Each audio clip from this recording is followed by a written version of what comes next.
I think there's still real problems for the euro, and I actually think it's likely the euro will collapse. The difficult question is when it will collapse.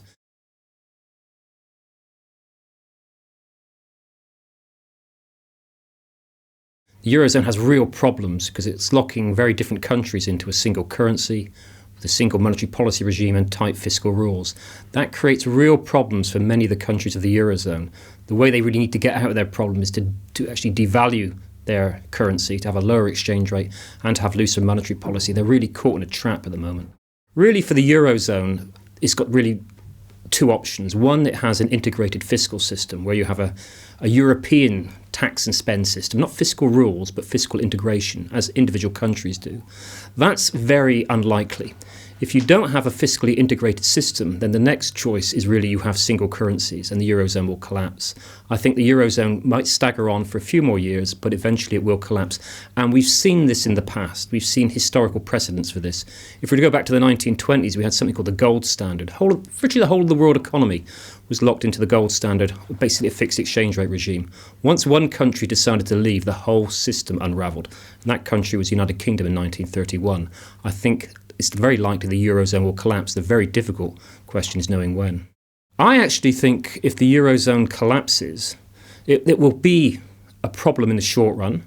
It's very difficult to have an orderly withdrawal from the single currency. It will cause financial instability. But in the long run, it will be better for Europe and better for Great Britain.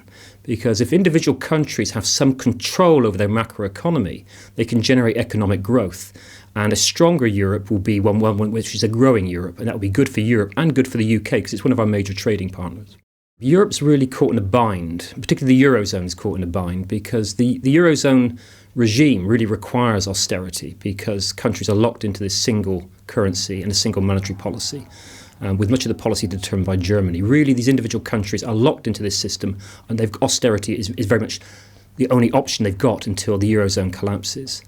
In the UK, we do have some discretion over our policy because we're not locked into a single currency, but because of dogma, the current regime, the current government, is following the policy of austerity at the moment, although they're failing in terms of generating growth, and they're also failing into trying to reach their budgetary targets.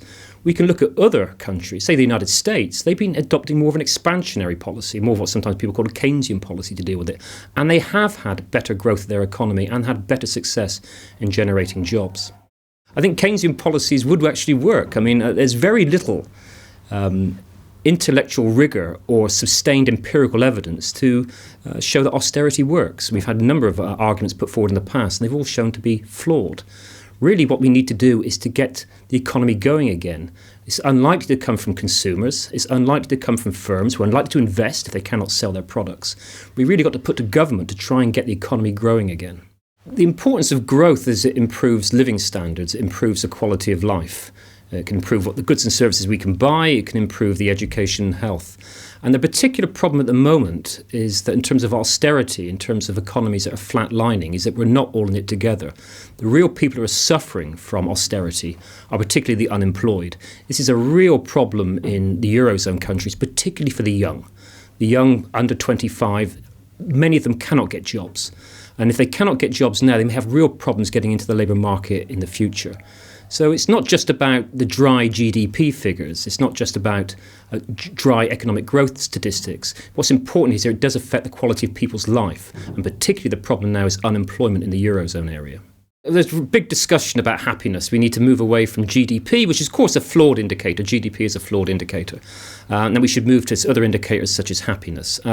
These happiness indicators are very difficult to calculate and very difficult to compare across countries. Certainly, we need to look, perhaps, at new data about the quality of life, about well-being, as well as just GDP. As I say, GDP is the measure we look at. It's the statistic we look at every month, every quarter, every year to see whether the economy is getting better. It's an imperfect indicator. It doesn't capture all the things about the quality of life. It doesn't capture particularly things about the environment and whether we're damaging the environment. So we do need to look at a range of indicators. So GDP is flawed, but it's not bad.